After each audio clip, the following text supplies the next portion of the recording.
urbaine. Ce mot caractérise à lui seul la civilisation romaine.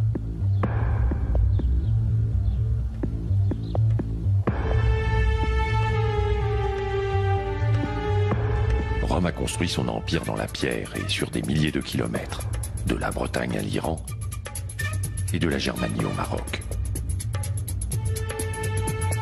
Ce n'est donc pas par hasard si, de toutes les civilisations antiques, elle est celle qui a le plus marqué le paysage de la Méditerranée.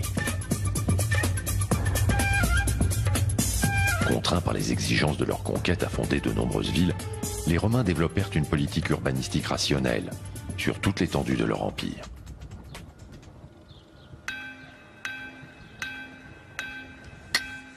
Pour cela, ils s'inspirèrent fortement des Grecs hellénistiques qui, hormis l'Afrique, les avaient précédés sur l'ensemble de leur territoire.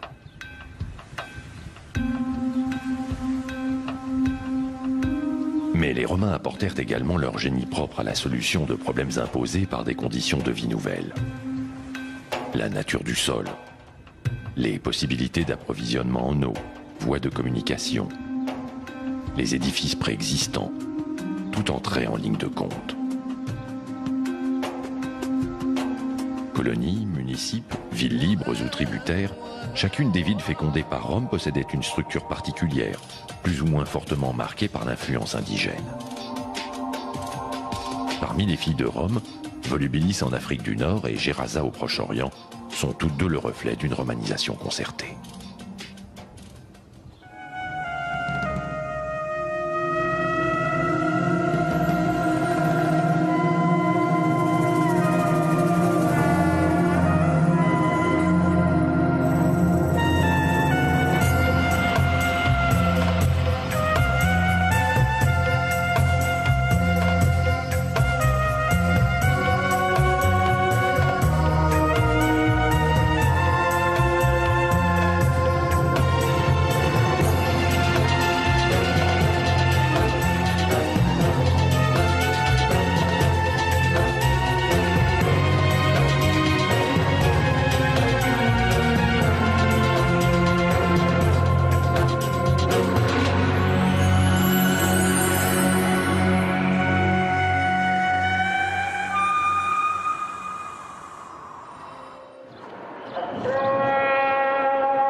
L'actuelle capitale jordanienne porte encore la marque du temps où elle appartenait à l'Empire romain d'Orient.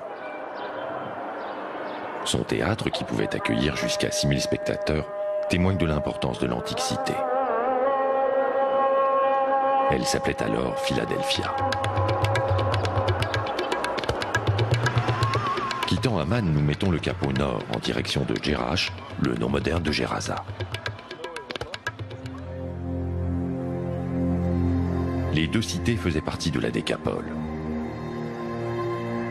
Ce nom désignait jadis le territoire qui, sur la rive est du Jourdain, s'étend du sud de la Syrie au nord de la Jordanie actuelle.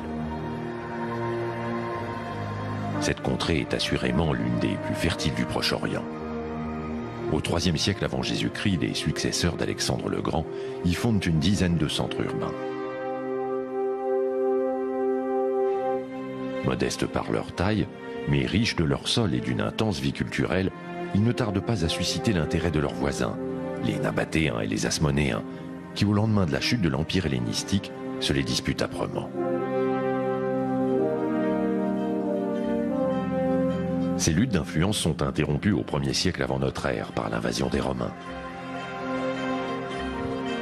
Une fois intégrées à leur empire, les villes de la Décapole forment une confédération autonome. Dès lors, ce creuset culturel grec en milieu sémitique prend son essor et se pare de somptueux monuments.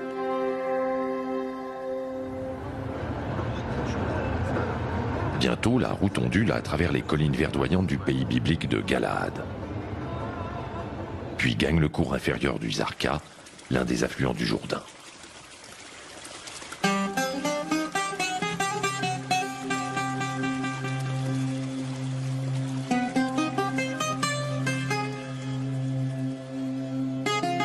Sur ses rives s'étendent encore oliveraies, vergers et champs cultivés.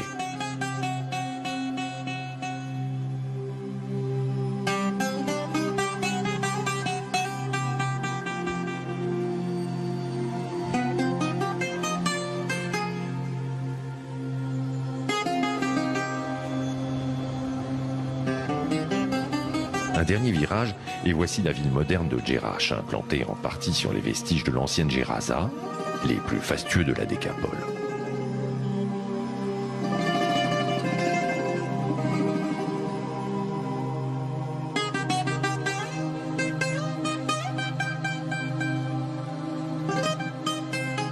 Enchâssée dans le silence des collines dorées du pays de Galaad, la cité se dresse sur les deux rives de l'oued Jerash, aujourd'hui Tari, mais dont le nom antique, Chrysoras, la rivière d'or, traduit le rôle que ce cours d'eau joua jadis dans le développement du site.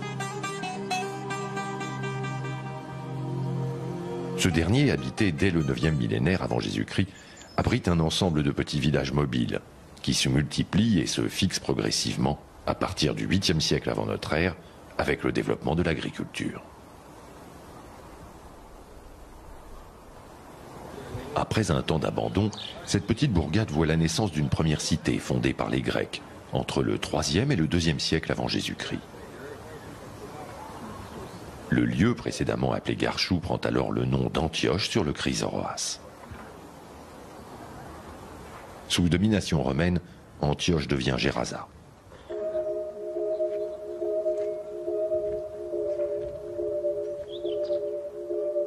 La ville est mise en chantier et atteint son maximum de croissance au 2e siècle de notre ère. Au 3e siècle, alors qu'elle est élevée au rang de colonie, la cité amorce son déclin, rythmé par des invasions et des réoccupations successives. Enfin, le tremblement de terre survenu au 8e siècle porte le coup fatal à la cité, qui ne sera redécouverte qu'au 19e siècle.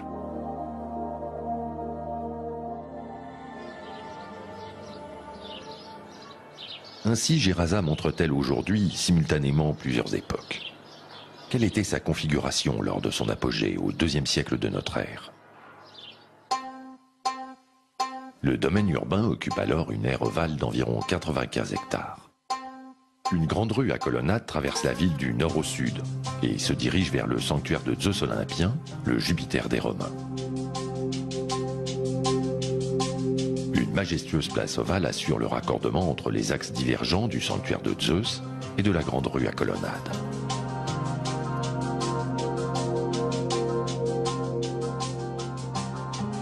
Deux voies est-ouest croisent à angle droit l'axe principal.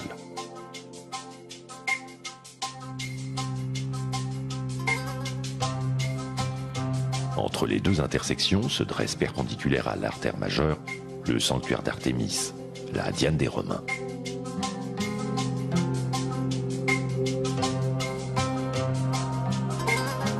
Le reste de la ville est organisé suivant un plan en damier et comprend, outre les quartiers d'habitation, des thermes, un odéon, un marché, un théâtre et un hippodrome.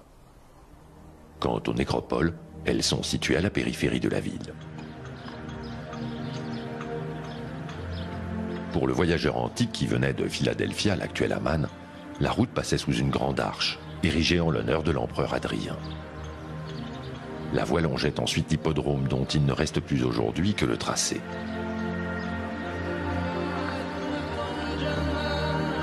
Plus loin, une réplique réduite et contemporaine de la première arche constituait le véritable accès méridional de Gerasa.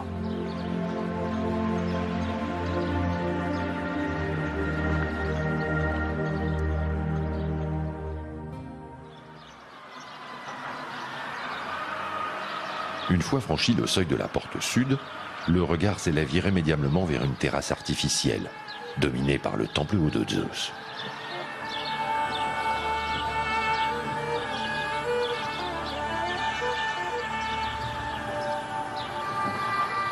Rattaché au sanctuaire, le théâtre déploie ses gradins en regard de la ville.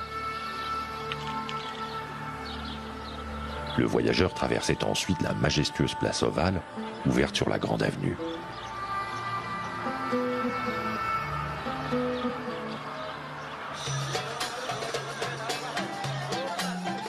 De là, il rejoignait les quartiers commerciaux. Au sol, on devine encore la trace laissée par les roues des chariots. Situé le long de la colonnade, de nombreuses boutiques et le grand marché à viande retenaient le chaland.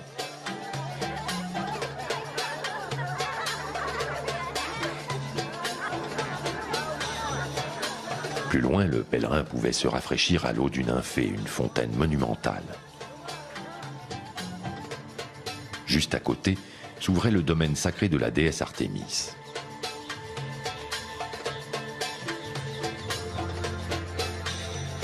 S'il prolongeait son parcours vers le nord, il arrivait aux portes de l'Odéon, à la fois siège du conseil local et lieu de spectacle. 2000 ans après, Gerasa a encore fière allure. Surtout, elle fournit aux visiteurs d'aujourd'hui un bel exemple de ces innombrables cités d'Orient, fondées par les Grecs, et sur lesquelles s'appuyait le pouvoir romain.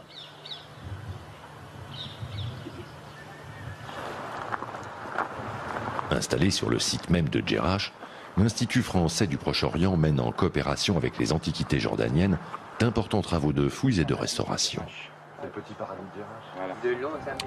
Les grandes découvertes sur le site proprement dit, vous l'avez vu, le site présente donc tous ces grands monuments qui étaient quand même connus malgré donc le grand abandon, pas malgré la chance du grand abandon des 6 siècles ou 7 siècles, mais c'est ça qui a été dégagé. L'archéologie proprement dite n'a pas encore dégagé énormément de choses. Cependant, de récentes excavations ont mis au jour d'importants vestiges, non seulement d'une grande beauté, mais également riches en informations. Les archéologues se sont en effet longtemps interrogés sur l'origine du plan orthogonal de Gerasa et le degré de pénétration de la culture grecque dans la cité orientale. La réponse se trouve pour partie dans cet obscur chaos de pierre.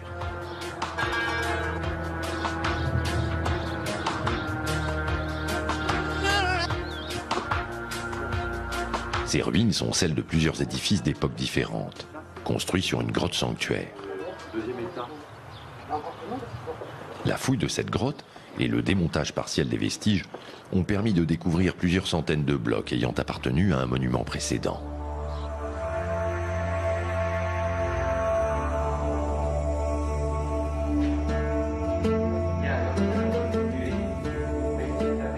Ces blocs, actuellement conservés dans les soubassements de la terrasse, appelés cryptoportiques, seront prochainement mis en valeur par le musée du Louvre dans le cadre d'un projet franco-jordanien. Gabriel nous ouvre exceptionnellement les portes de ce sanctuaire improvisé. Voilà, alors ici vous avez un autre registre, car ce sont donc les pierres qui sont extérieures. Vous voyez qu'elles ont le même badigeon. Sa mémoire, liée à cet ensemble désorganisé, est émouvante. Aucune moulure, aucun motif ou couleur n'a de secret pour lui. Une fleur qui pourrait être une fleur d'hibiscus, le caducée, la massue d'Héraclès. Voilà, vous avez ici une pierre magnifique avec un petit bovidé qui est en train donc de grappiller dans la grappe, toujours notre décor floral de pan, une palme, et puis alors le plus étonnant, c'est ici.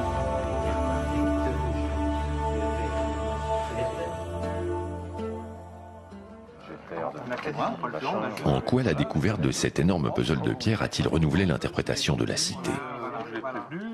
Le domaine de Zeus est le résultat d'une longue évolution entamée dès l'époque de la colonisation grecque. Or, son développement a conditionné celui de la ville. Reprenons au début. En arrivant à Gerasa, les premiers colons grecs s'installent sur cette butte, à l'emplacement de l'ancien village abandonné. Pourtant, ce n'est pas au centre de ce bourg renaissant qu'ils choisissent de bâtir la demeure de Zeus, mais sur le haut lieu qui lui fait face, plus propice au culte selon la tradition orientale. Après avoir nivelé le terrain jusqu'au rocher, selon un rite de purification, les fidèles de Zeus bâtissent au-dessus d'une grotte naturelle un premier temple, ouvert au sud. Par son plan rectangulaire et son décor de pampres, de grenades, de grappes de raisin et de fleurs d'hibiscus, ce saint des saints est typiquement oriental. Au 1er siècle de notre ère, les Romains entreprennent de gigantesques travaux sous la conduite d'un certain Diodoros. L'architecte édifie tout d'abord une terrasse accessible par le sud. Plus tard, il agrandit la terrasse, aménage dans des soubassements une galerie souterraine, le cryptoportique, et bâtit à l'est une entrée monumentale qui devient l'accès principal. Le domaine de Zeus s'ouvre enfin face à la ville. En 66 de notre ère, lors de la première révolte des Juifs hostiles à Zeus, le temple grec est soigneusement démonté.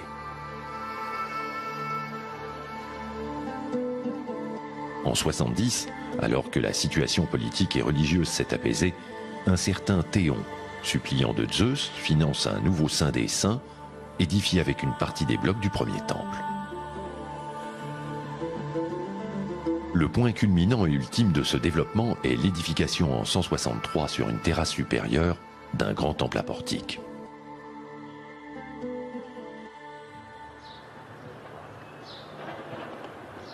Ainsi, l'ensemble du sanctuaire présente une architecture typiquement orientale et non gréco-romaine.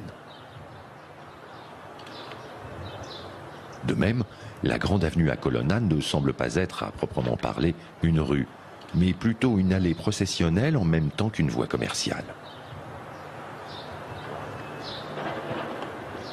Le travail entrepris par les scientifiques sur le sanctuaire de Zeus ne s'arrête pas là. Le gouvernement jordanien a insisté, comme il a insisté d'ailleurs auprès de beaucoup d'autres missions archéologiques, pour que l'archéologie se fasse en parallèle avec la restauration des monuments. Bon, c'est un aspect extrêmement important de notre travail, de nos responsabilités, c'est la valorisation, la mise en valeur des monuments qui ont été exhumés ou qui sont en cours de découverte. Mais le processus est complexe. Il faut tout d'abord relever et identifier tous les blocs. Le but était surtout de dégager vraiment tous les abords du temple, donc de ses éboulis. Donc on a poursuivi la méthode qui avait déjà été appliquée quelques années auparavant, c'est-à-dire donc dégagement des blocs, dessin au 50e, donc on appelle ça des minutes de terrain, topographie en 3 dimensions donc de tous ces blocs pour permettre ensuite des restitutions informatiques qui facilitent énormément la restitution pour justement cette phase actuelle de restauration.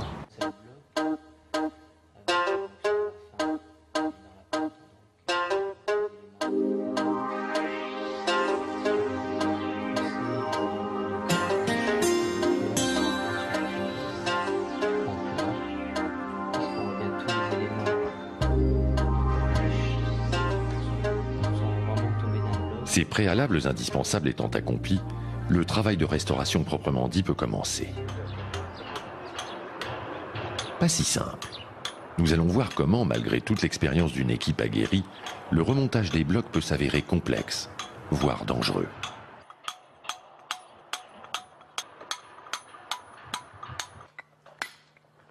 Il faut tout d'abord tailler la pierre selon un profil bien précis, dessiné par l'architecte, selon les épures obtenues en laboratoire.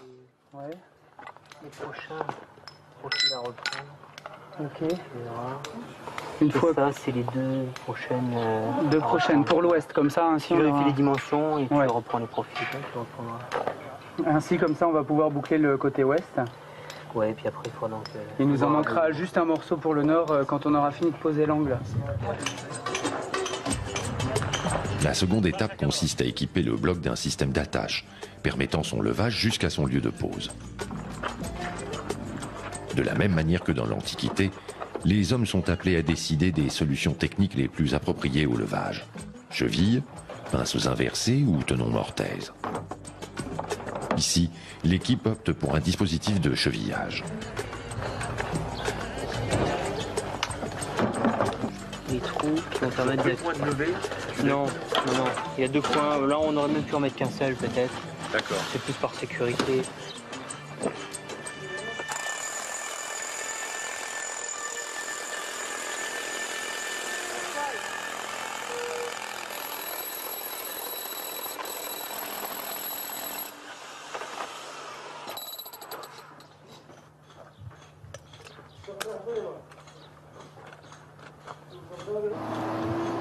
Vient enfin la grue et l'opération délicate de mise en place effective du bloc.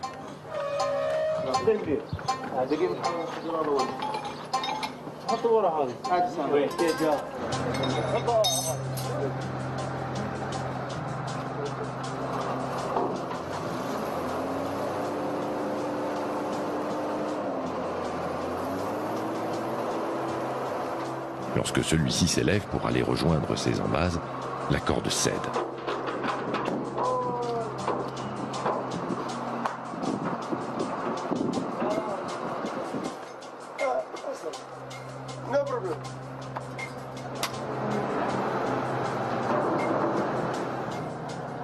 Une seconde tentative plus sécurisée permettra la pose définitive du bloc.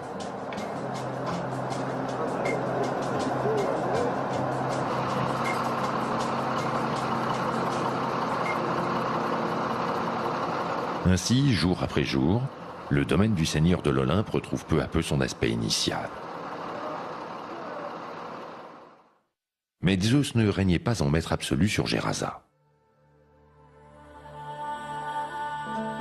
Artémis, assimilée à une divinité locale ancestrale, était honorée comme maîtresse de la cité.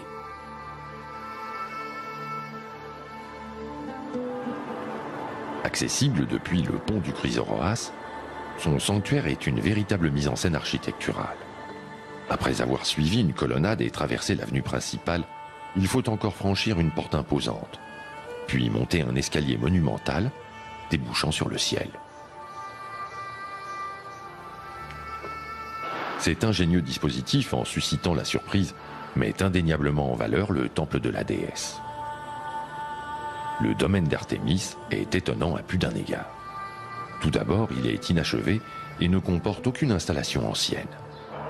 Ensuite, il est le plus vaste et le plus central de la cité. Or, ce n'est pas vers lui que mène la grande avenue principale, mais vers le sanctuaire de Zeus. Surtout, la présence de deux sanctuaires fédéraux dans la même ville constitue pour les archéologues une anomalie. C'est un cas unique dans la région.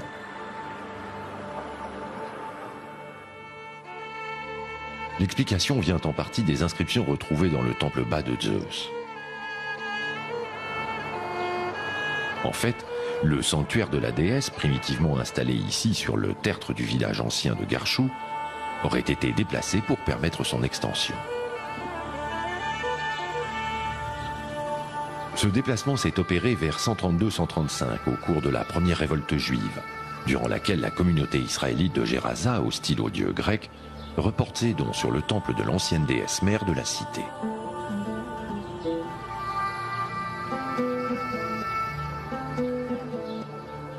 Une trentaine d'années plus tard, c'est au tour du temple d'Artémis d'être abandonné par ses fidèles, faute de moyens financiers.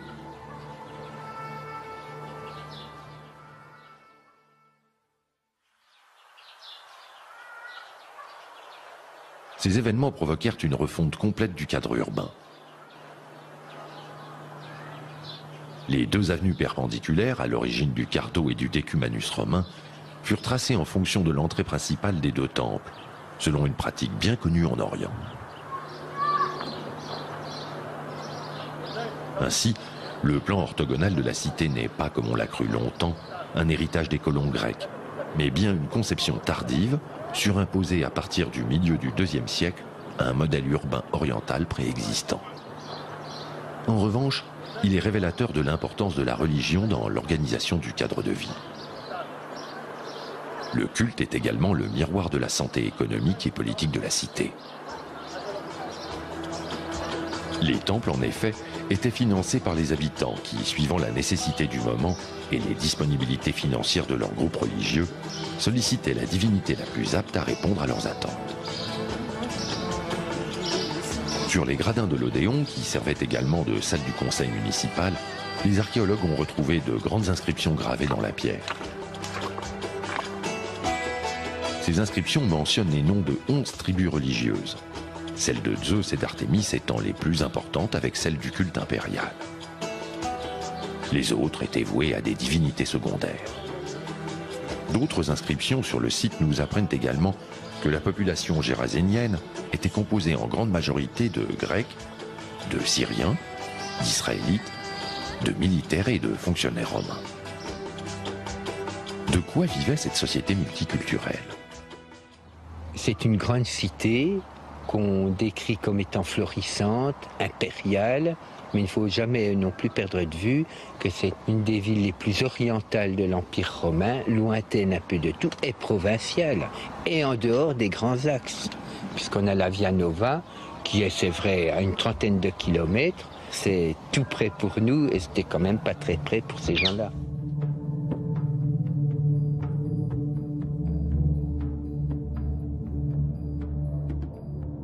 Je crois qu'un des aspects qu'il faut prendre en considération, c'est que la ville de Jerash est un endroit où les empereurs romains ont libéré, le terme c'est libérer les vétérans. En fait, c'est lorsqu'un soldat romain arrive, qui est un soldat de métier bien sûr, arrive à la fin de son temps, on lui donne des terres qui sont souvent des terres importantes, que lui-même fait exploiter par des esclaves, par les gens locaux. Et lui, il devient un citadin. Et on sait qu'il y a eu beaucoup de vétérans installés à Jerash. Donc c'est une ville de peuplement, c'est pas nécessairement un grand centre commercial, sauf régional bien entendu, sauf local, mais c'est pas une route où on fait transiter les épices, où on fait transiter les produits rares entre, par exemple, la mer Rouge et la Syrie.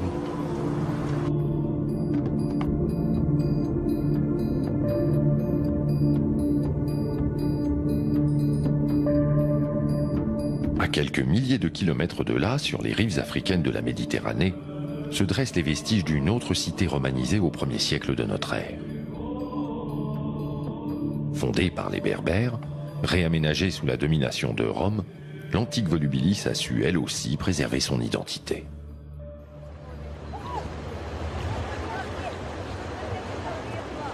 Rabat, la capitale du Maroc, est la seconde étape de notre voyage.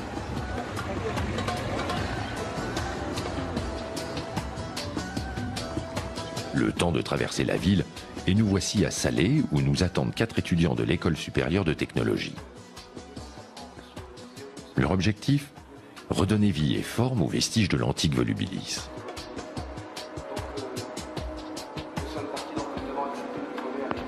Plus précisément, Jihan et Younes se consacrent aux restitutions du centre monumental, tandis que Kamel et Mohamed s'attachent à la reconstitution des maisons nobles de la cité. Elle était composée de 3 parties. Une partie publique, une partie privée, c'est la partie thermale, et puis la partie industrielle qui était occupée notamment par une huile. Alors qu'ils effectuent des dernières retouches, nous mettons le cap à l'est en direction de Volubilis. Quelques centaines de kilomètres plus loin, alors que s'ouvre la plaine du Garbe, nous distinguons les premières pentes du massif de Zéroun. Volubilis n'est plus très loin.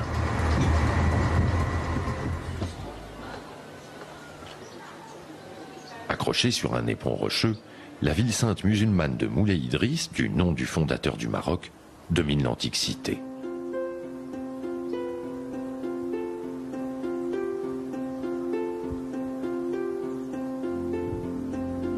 Située à 390 mètres d'altitude, au pied du mont Zéroun, Volubilis occupait une position facile à défendre. Surtout, la région disposait de toutes les conditions nécessaires à l'installation de l'homme. Tout d'abord, une abondance en eau fournie par les pluies fréquentes et la présence de 2 sources. Ensuite, une terre et un climat propices à l'élevage, à l'agriculture et à la culture de l'olivier. Enfin, la présence à proximité de carrières de grès et de calcaire ont fourni les matériaux indispensables à la construction d'un centre urbain.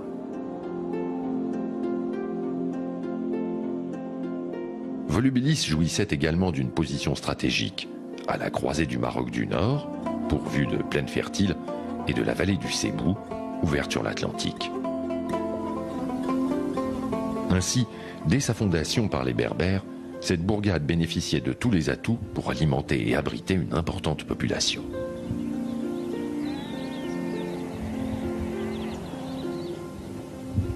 Au IIIe siècle avant Jésus-Christ, elle entre dans l'ère d'influence des grandes civilisations méditerranéennes.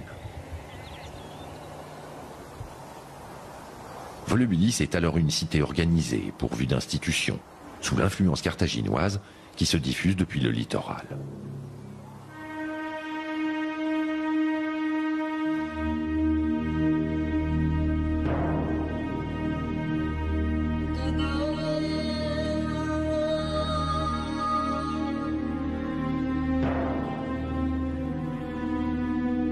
Vers le IIe siècle avant Jésus-Christ, elle fait partie du royaume maurétanien qui se forme en Afrique du Nord. Au tournant de l'ère chrétienne, la ville devient l'une des résidences de son roi Juba II, allié de Rome, puis celle de son fils Ptolémée. En 40, l'équilibre qui prévalait depuis un siècle dans cette région fut brusquement rompu, alors que Caligula régnait sur l'Empire romain. Que s'est-il passé? Ptolémée a été invité par Caligula pour qu'il puisse assister à une cérémonie officielle à Lyon, en France. Et dès son arrivée donc là-bas, Caligula l'a donné l'ordre de le tuer carrément et de mettre fin à ce royaume et de préparer d'une manière directe l'annexion de la Mauritanie, qui sera après, donc, sous le règne de Claude, divisée en deux provinces. La Mauritanie tingitane à l'ouest et la Mauritanie césarienne à l'est.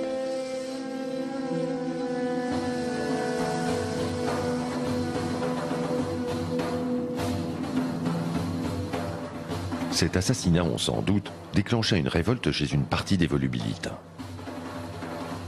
Menée par Édémon, un esclave affranchi de Ptolémée, elle mobilisa 3 légions romaines ainsi qu'une milice d'autodéfense commandée par un notable local, Marcus Valerius Severus, partisan de Rome.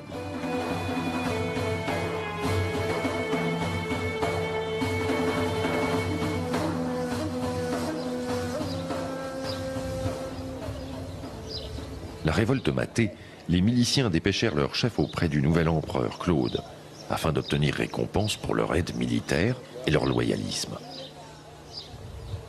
Cette inscription révèle que cette démarche fut couronnée de succès.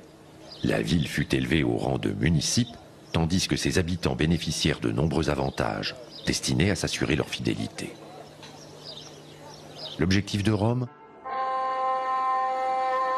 Faire de la Maurétanie tingitane une marche de l'Empire, plus qu'une province à exploiter.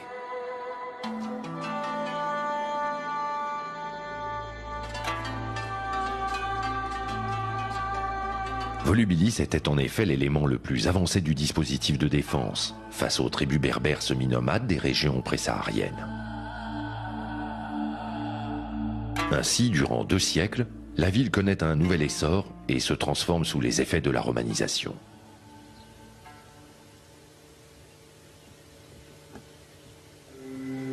Si son développement semble surtout lié à la présence des nouveaux maîtres, la transition ne semble pas avoir été brutale.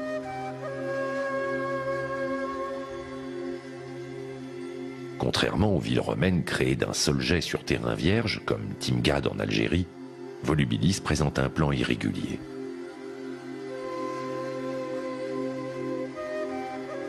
Seul le quartier nord, sans doute inoccupé lors de l'annexion romaine, montre le traditionnel plan en damier.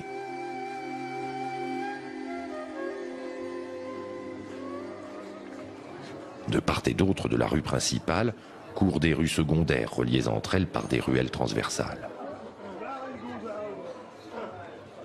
Cette voie était à l'origine bordée de boutiques et de portiques qui protégeaient les piétons du soleil et de la pluie. Elle était jadis l'artère la plus animée de la ville, habitée d'une foule bruyante et bigarrée, semblable à celle qui déambule aujourd'hui dans les médinas de Meknès, Fès et Marrakech.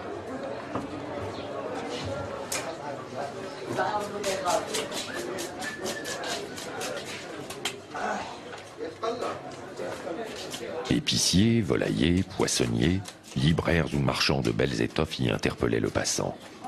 Tandis que des musiciens ambulants, des colporteurs, des commissionnaires, des convoyeurs de mulets et des débardeurs y créaient quelques embarras.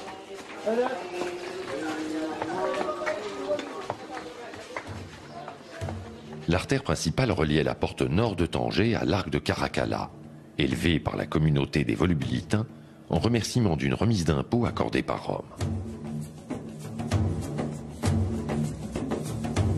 Ce type d'édifice était élevé en l'honneur d'un général victorieux.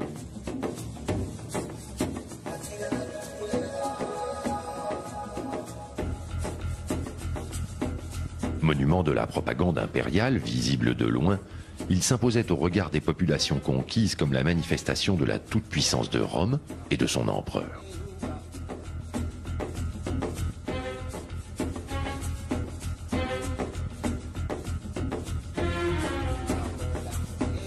Là encore, contrairement aux normes d'urbanisme romain, cet arc ne se situe pas dans l'axe de la voie principale de la ville.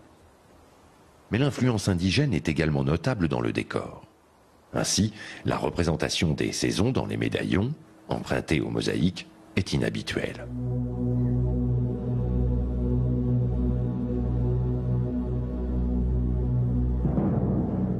La marque romaine se voit davantage dans la mise en place de nouvelles institutions publiques.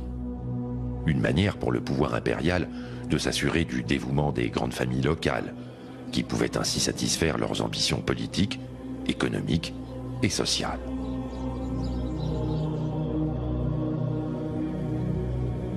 L'aire sacrée du Capitole, où se déroulait le culte officiel, était la première des institutions religieuses. Une autre institution romaine prédominante était le forum.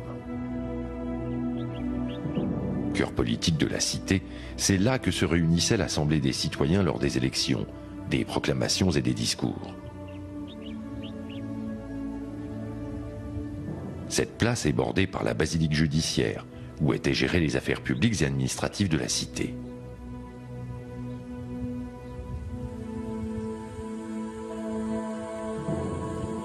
Sous l'autorité d'un collège de magistrats, 2 édiles s'occupaient de la police, des travaux publics et des marchés, tandis que les décurions constituaient le Sénat municipal. Ces derniers délibéraient de la vie religieuse et des finances, décidaient de la construction des monuments et de l'érection sur le forum des statues en l'honneur des citoyens méritants. L'une des fonctions majeures du forum ou de l'agora grecque, c'est, si vous voulez, c'est la propagande.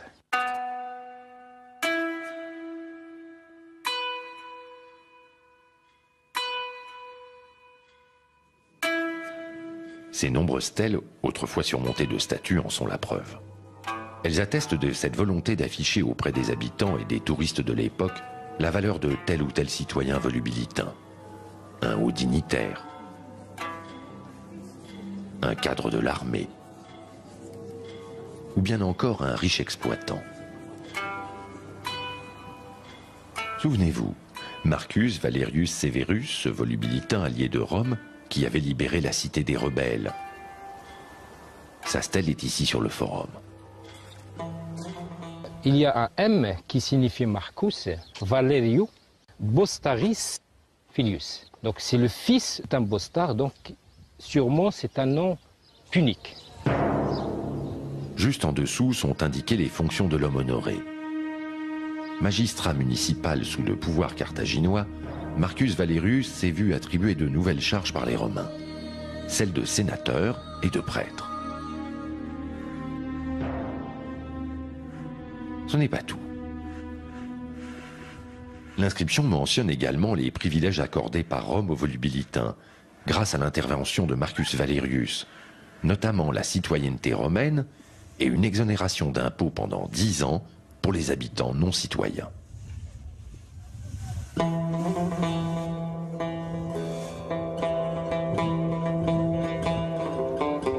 Ces mesures avaient pour but de favoriser l'implantation d'agriculteurs et de négociants, et de repeupler ainsi la région après les événements de 40.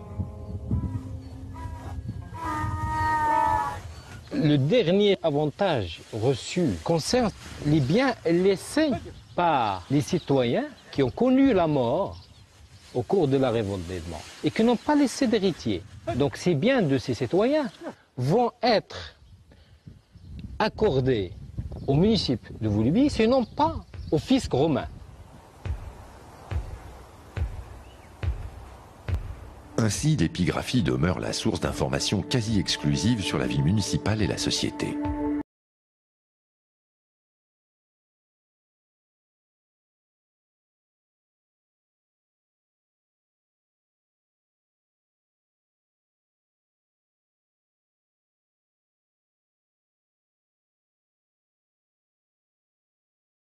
Où s'exprimait l'ambition des élites, est notamment l'un des éléments les plus visibles aujourd'hui du processus de romanisation.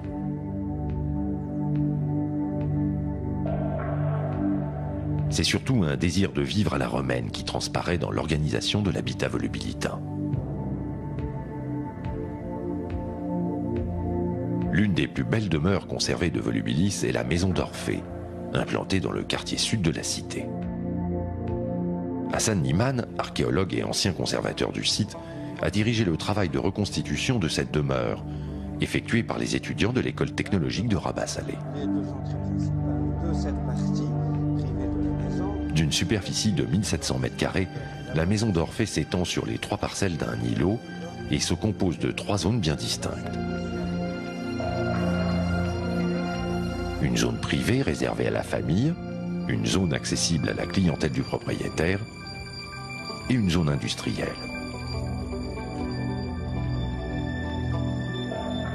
Donc l'accès à la maison, à la partie privée, se fait par 2 portes.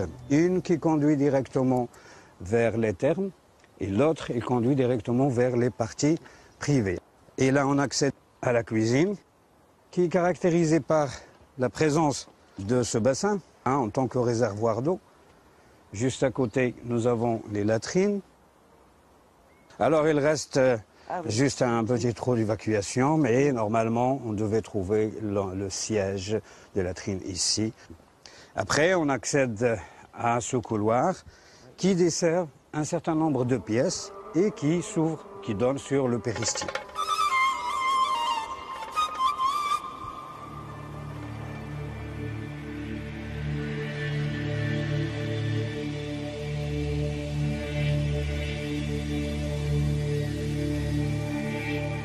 L'une des chambres ou des pièces les plus intéressantes, c'est celle-là, qui est un triclinium. Alors un triclinium romain, il est caractérisé par les 3 entrées. L'entrée principale, c'est pour les convives. Les 2 autres entrées, c'est pour le service. Autour de cette forme en U, on peut placer les lits. Et on a le panneau central, qui est sous forme d'un tapis, orné par le dauphin. C'est ici que le maître de maison prenait ses repas en compagnie de sa famille et de quelques intimes triés sur le volet. À proximité se trouvait une chambre dont les murs étaient à l'origine recouverts de marbre.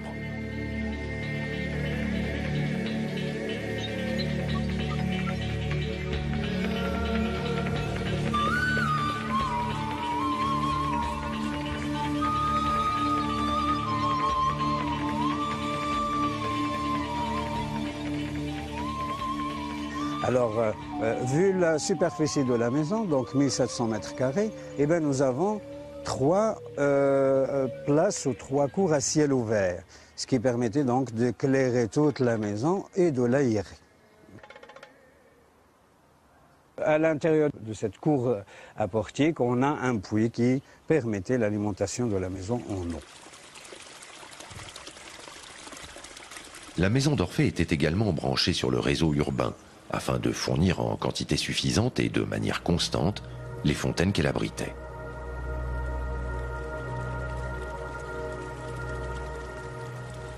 Et on peut donc continuer notre balade à travers ce couloir pour découvrir les différentes chambres d'habitation et qui sont, dans la plupart du temps, pavées de mosaïques géométriques comme celles que nous voyons dans ces 2 chambres. Nous avons une des particularités encore dans cette maison, c'est que nous avons une chambre chauffée l'hiver.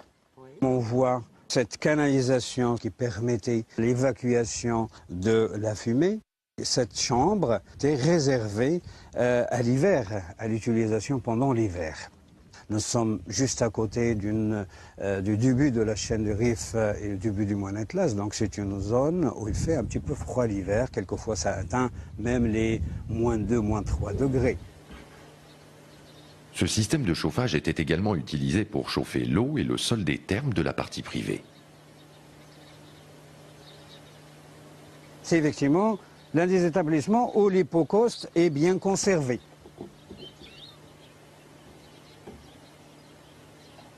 Donc l'hypocauste, c'est cet espace où la circulation de l'air permettait de chauffer les murs grâce à ces canalisations rectangulaires. Et nous avons 2 types de canalisations, des canalisations rectangulaires et vers le fond, nous avons des canalisations circulaires. sur ces pilettes, il y avait des grosses plaques qui étaient réfractaires et sur lesquelles on posait le sol sur lequel les Romains ont pu marcher. Donc il y avait quelqu'un de service qui s'occupait et de la chaudière, de l'eau chaude et d'alimenter les deux foyers en bois pour assurer la chaleur d'une manière continue à cet établissement thermal. Dirigeons-nous maintenant vers l'espace où le propriétaire recevait sa clientèle et quelques hôtes de marque. Cet espace, directement accessible depuis la rue, se compose d'une pièce de réception et d'une cour à ciel ouvert agrémentée d'un bassin.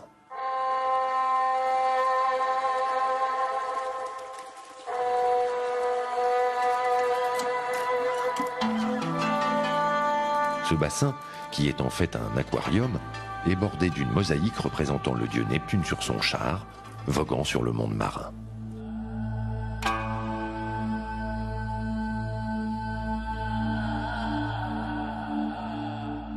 Et c'est aussi une chambre d'apparat d'été. Ça veut dire que le propriétaire et sa clientèle, ils pouvaient s'allonger au bord de ce bassin avec des accoudoirs. Ils pouvaient mettre une assiette et un verre de vin pour apprécier la fraîcheur de la nuit. Cette cour ouvrait sur une grande salle d'apparat réservée à la clientèle du propriétaire. Et le plus intéressant, c'est que nous avons des encoches, comme vous pouvez les constater, ce qui laisse à supposer que ces espaces étaient vitrés et c'est ce qui permettait à la clientèle, aux invités, donc d'avoir toujours une vue sur l'atrium et sur ce qui peut arriver donc de l'entrée principale. Cette salle d'apparat est ornée par l'une des plus intéressantes et des plus grandes mosaïques circulaires de Volubilis. Aujourd'hui dissimulée sous un voile de poussière, elle cache bien son secret.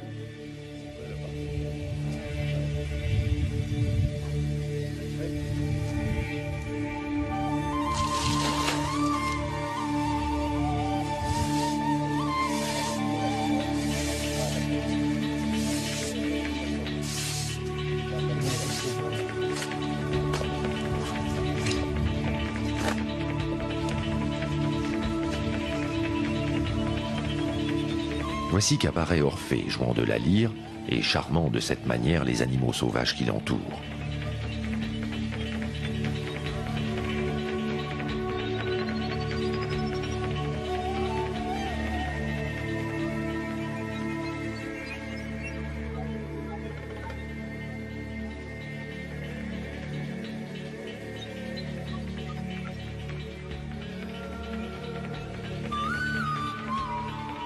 Ainsi, cette vaste villa comportait plusieurs chambres et salles de réception parées de marbre et de mosaïque, des thermes privés et des pièces chauffées en hiver, le tout agrémenté de fontaines et de bassins, sans oublier ici ou là quelques statues de bronze ou de marbre.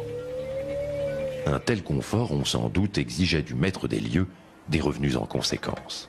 Donc on rappelle qu'il se trouve dans un troisième palier, en contrebas, la partie industrielle. Et nous allons voir que grâce à cette troisième partie, je crois qu'on peut identifier le propriétaire, on peut identifier ce qu'il faisait dans la vie. Donc là, cette partie, nous sommes dans l'huilerie, ou la double huilerie de cette maison, étant donné que nous avons 2 aires de presse. Et on a des grands bassins de décantation, ce qui laisse à supposer qu'on produisait énormément d'huile d'olive. Et l'emplacement de cette huilerie dans la maison laisse à supposer que le propriétaire n'était qu'un grand producteur de l'huile d'olive. Miroir de la grandeur de Rome, Volubilis était également le reflet d'une propre réussite économique, sociale et culturelle de la civilisation mauritanienne.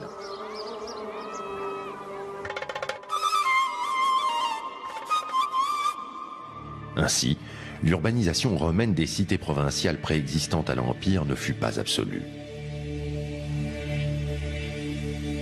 Si l'objectif était d'imiter la Grande Rome, l'art et les techniques de la capitale n'étouffèrent jamais les procédés locaux. Au contraire, ils furent si intelligemment compris et assimilés par les peuples conquis qu'ils participent aujourd'hui du fabuleux héritage de la romanité.